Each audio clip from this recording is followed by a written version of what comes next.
Good afternoon dear students. ये आपकी biochemistry की ऑनलाइन क्लास है। पिछली क्लास में आपने अमीनो एसिड्स के बारे में पढ़ा था। अमीनो एसिड किस तरीके से प्रोटीन के फॉर्मेशन में हेल्प करता है, इस चीज़ को आपने समझा था। इस क्लास में आपका जो टॉपिक है वो प्रोटीन है। प्रोटीन आपका सिलेबस का भी एक टॉपिक है जो एग्ज़ाम में आने के चांसेस इसके ज़्यादा हैं। तो प्रोटीन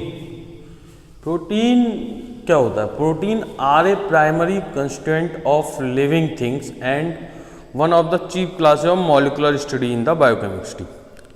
जो लिविंग थिंग्स होती हैं, जिनके अंदर जीवन वाली कोशिकाएं होती हैं, जैसे कि मनुष्य हो गया, कोई प्लांट सेल हो गया, इन सब के लिए प्रोटीन का ज़रूरत होता है, रिक्वायरमेंट रहती है। और इसकी मॉलिक्यूलर स्टडी हम बायोकेमिस्ट्री के अंदर करते हैं। तो प्रोटीन एक बहुत ही इंपॉर्टेंट पार्ट हो गया हमारी बॉडी का। Protein provide most of the molecular machinery of cell, यानी कि एक तरीके से कार्य करने की क्षमता जो प्रोवाइड करता है किसी भी सेल को, वो प्रोटीन प्रोवाइड करती है। ठीक है। Many are the enzymes are sub unit of enzymes.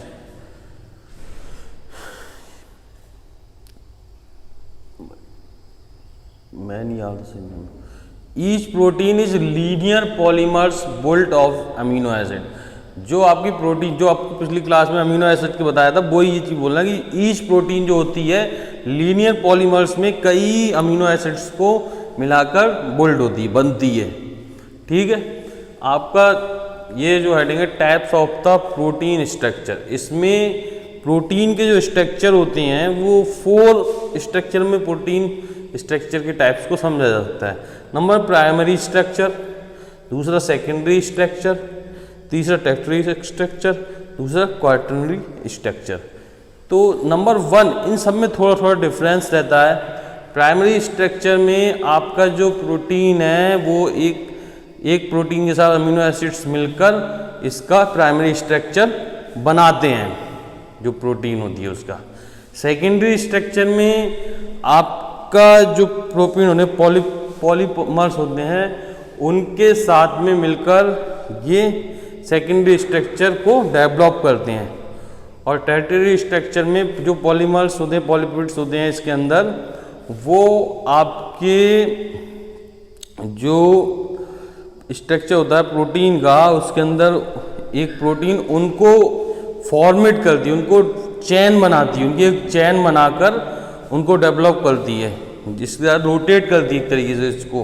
Polymers जो चेन होती है उसको ये रोटेट करती है, इसलिए इसका नाम टर्शियरी स्ट्रक्चर होता है, टर्शियरी स्ट्रक्चर कहते हैं।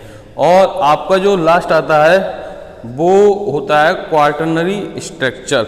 इसके अंदर जो आपके प्रोटीन्स होते हैं वो मल्टीपल पॉलीमर्स जो होते हैं, मल्टीपल पॉलीपेप्टाइड्स, उनको डेवलप करते हैं। तो इसमें आपके पॉलीपेप्टाइड जो चेन्स होते हैं उनको डेवलप करते हैं क्वांटिटी में। ये कई तरीके की चेन होती है जिसमें कई प्रकार के अमीनो एसिड और मिलकर ये इस स्ट्रक्चर, प्रोटीन का स्ट्रक्चर होता है, उसको ये कंप्लीट कर देते हैं। इसके अलावा इसके अंदर कई प्रकार की रिएक्शंस होती हैं, उनको आप समझेंगे और इसके बारे में स्टडी अपनी बुक से कर लीजिए। ये बहुत ही इम्पोर्टेंट टॉपिक है, इसका आप स्क्रीनशॉट ले लीजिए। कितने तो स्क्रीनशॉट आपने ले लिया होगा। तो इन सब स्ट्रक्चर में एक तरीके से प्रोटीन की बात करें तो प्रोटीन का जो शेप होता है वो 3 डायमेंशनल शेप में प्रोटीन इसमें डिस्क्राइब की जाती है।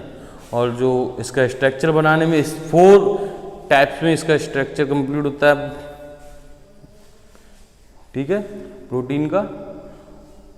तो नेक्स्ट क्लास में आपसे इसके आगे का जो भी इम्पोर्टेंट टॉपिक हो वो बताया जाएगा। Thank you dear students.